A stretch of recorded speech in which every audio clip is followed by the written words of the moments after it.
Hi friends, എല്ലാവർക്കും പൊടീസ് വേൾഡിലേക്ക് സ്വാഗതം. ഇന്നൊരു മാമ്പഴ പുളിശ്ശേരിയുടെ റെസിപ്പിയാണ് ചെയ്യുന്നത്. അപ്പോൾ നമുക്കിതെങ്ങനെ തയ്യാറാക്കുന്നതെന്ന് നോക്കാം. അതിനായിട്ട് ഞാനിവിടെ 4 മാമ്പഴമാണ് എടുത്തിട്ടുള്ളത്, നാട്ടുമാമ്പഴം. ഇനി ഇതിലേക്ക് ഒരു 1/2 ടീസ്പൂൺ മഞ്ഞൾപ്പൊടിയും 1/4 ടീസ്പൂൺ മുളക് പൊടിയും ആവശ്യമായിട്ടുള്ള ഉപ്പും കൂടി ചേർത്ത് കൊടുക്കാം. ഞാനിവിടെ 1 ടീസ്പൂൺ അളവിൽ ഉപ്പ് ചേർത്ത് കൊടുത്തിട്ടുണ്ട്. ഇനി ഇതിലേക്ക് ഒരു 1/4 ടീസ്പൂൺ അളവിൽ പഞ്ചസാര ചേർത്ത് കൊടുത്തിട്ടുണ്ട്. പഞ്ചസാരയ്ക്ക് പകരം ശർക്കര വേണമെങ്കിലും ചേർക്കാം. നമ്മുടെ മാമ്പഴത്തിൻ്റെ മധുരത്തിനനുസരിച്ചിട്ട് വേണം പഞ്ചസാര ചേർത്ത് കൊടുക്കുക കേട്ടോ. അപ്പോൾ ഇനി ഇതിലേക്ക് കുറച്ച് കറിവേപ്പിലയും കൂടി ചേർത്ത് കൊടുക്കുന്നുണ്ട്. അതുപോലെ തന്നെ 1.5 കപ്പ് അളവിൽ വെള്ളവും കൂടി ചേർത്ത് കൊടുത്തതിന് ശേഷം ഇത് നമുക്ക് നല്ല രീതിയിൽ ഒന്നും കൂടി മിക്സ് ചെയ്തിട്ട് എടുക്കാം.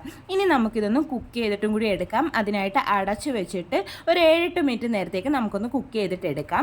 അപ്പോൾ ഇത് കുക്കായി വരുന്ന സമയം കൊണ്ട് നമുക്കിവിടെ തേങ്ങ, ഇതിനാവശ്യമായിട്ടുള്ള തേങ്ങയൊക്കെ ഒന്ന് അരച്ചിട്ടും കൂടി എടുക്കാം.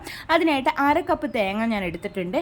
ഇതിലേക്ക് ഒരു പച്ചമുളക് ചേർത്ത് കൊടുക്കുന്നുണ്ട്. നമ്മുടെ എരിവിനനുസരിച്ചിട്ട് പച്ചമുളകിൻ്റെ എണ്ണം കൂട്ടുക കേട്ടോ.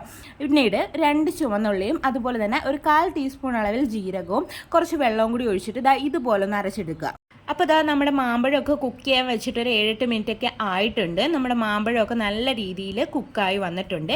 ഈ സമയം നമ്മൾ അരച്ച് വെച്ചിട്ടുണ്ടായിരുന്ന ആ തേങ്ങയുടെ മിക്സ് ഉണ്ടല്ലോ, അത് നമുക്ക് ഇതിലേക്ക് അങ്ങ് ഒഴിച്ചു കൊടുക്കാം. എന്നിട്ട് നല്ല രീതിയിൽ ഒന്ന് മിക്സ് ചെയ്തിട്ട് എടുക്കാം. ഇനി നമുക്ക് ഈ തേങ്ങയുടെ ഒരു ചൊവയൊക്കെ ഉണ്ടല്ലോ, പച്ച ചൊവ, അതൊക്കെ ഒന്ന് മാറി കിട്ടുന്നതിന് വേണ്ടി ഒരു 1-2 മിനിറ്റ് നേരത്തേക്ക് ഇത് നല്ല രീതിയിൽ ഒന്ന് തിളപ്പിച്ചിട്ടും കൂടി എടുക്കാം. അപ്പോൾ നമ്മുടെ തേങ്ങയും മാമ്പഴവും എല്ലാം നല്ല രീതിയിൽ തിളച്ച് വന്നിട്ടുണ്ട്. ഇനി ഇതൊന്ന് മിക്സ് ചെയ്തെടുത്തതിന് ശേഷം നമുക്ക് ഫ്ലെയിം ഓഫ് ചെയ്ത് കൊടുക്കാം. ഇനി ഇത് ചൂടാവിയൊന്നും വേണ്ട. ശേഷം നമുക്കിതിലേക്ക് തൈരും കൂടി ഒഴിച്ചു കൊടുക്കാം. ഞാനിവിടെ 1/2 കപ്പ് തൈരാണ് എടുത്തിട്ടുള്ളത്. അത് മിക്സിയുടെ ജാറിലിട്ടൊന്ന് അടിച്ചെടുത്തിട്ടും കൂടിയുണ്ട്. ഈ തൈരിൻ്റെ കട്ടകളൊക്കെ ഒന്ന് മാറാൻ വേണ്ടിയിട്ടാണ് അങ്ങനെ ചെയ്യുന്നത്. ഇത് നമുക്ക് ഈ ഒരു മാമ്പഴത്തിലേക്ക് അങ്ങ് ഒഴിച്ചു കൊടുക്കാം. ശേഷം ഇതിലേക്ക് ആവശ്യമായിട്ടുള്ള ഉപ്പും കൂടി ഇട്ട് കൊടുക്കാം. തൈരൊക്കെ ഒഴിച്ചത് കൊണ്ട് തന്നെ ഉപ്പ് കുറവായിരിക്കും, അതുകൊണ്ടാണ് ഉപ്പിട്ട് കൊടുക്കുന്നത്. എന്നിട്ട് ഒന്നും കൂടി ഒന്ന് മിക്സ് ചെയ്തിട്ട് എടുക്കാം നല്ല രീതിയിൽ. ഇനി ഇത് ചൂടാക്കിയോ തിളപ്പിക്കുകയോ ഒന്നും തന്നെ വേണ്ട. എന്നിട്ട് നല്ല രീതിയിൽ മിക്സ് ചെയ്തിട്ട് എടുക്കാം. അപ്പോൾ ഞാൻ മിക്സ് ചെയ്തെടുത്തിട്ടുണ്ട്. ഇനി നമുക്കിതിലേക്കൊന്ന് താളിച്ചിട്ടും കൂടി എടുക്കാം. താളിക്കുന്നതിനായിട്ട് ഞാനിവിടെ വെളിച്ചെണ്ണയാണ് എടുത്തിട്ടുള്ളത്. നമ്മുടെ നാടൻ കറികളൊക്കെ ആകുമ്പോൾ വെളിച്ചെണ്ണ ഉപയോഗിക്കാൻ നോക്കുക കേട്ടോ. ഒരു 1.5 ടേബിൾ സ്പൂൺ അളവിൽ എടുത്തിട്ടുണ്ട്. ഇതിലേക്ക് ഒരു 1/2 ടീസ്പൂൺ കടുക് ഇട്ട് പൊട്ടിയ ശേഷം 1/4 ടീസ്പൂൺ ഉലുവ ഇട്ട് കൊടുത്തിട്ടുണ്ട്. അതുപോലെ തന്നെ വറ്റൽ മുളകും കൂടി ഇട്ട് കൊടുക്കുന്നുണ്ട്. അതിനുശേഷം ചെറിയുള്ളിയും കൂടി ഇട്ട് കൊടുക്കുന്നുണ്ട്. ഒരു 5 ചെറിയുള്ളിയാണ് എടുത്തിട്ടുള്ളത്, സ്ലൈസ് ചെയ്തത്. പിന്നീട് കുറച്ച് കറിവേപ്പിലയും കൂടി ഇട്ട് കൊടുക്കുന്നുണ്ട്.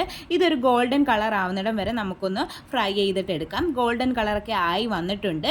ഇനി നമുക്കിത് നമ്മുടെ മാമ്പഴ പുളിശ്ശേരിയിലേക്ക് അങ്ങ് ഒഴിച്ചു കൊടുക്കാം. അപ്പോൾ ഞാൻ ഒഴിച്ചു കൊടുക്കുന്നുണ്ട്. ഇനി നമുക്കിതൊന്ന് മിക്സ് ചെയ്തിട്ടും കൂടി എടുക്കാം. അപ്പോൾ നമ്മുടെ ടേസ്റ്റി ആയിട്ടുള്ള മാമ്പഴ പുളിശ്ശേരി ഇവിടെ റെഡി ആയിട്ടുണ്ട്.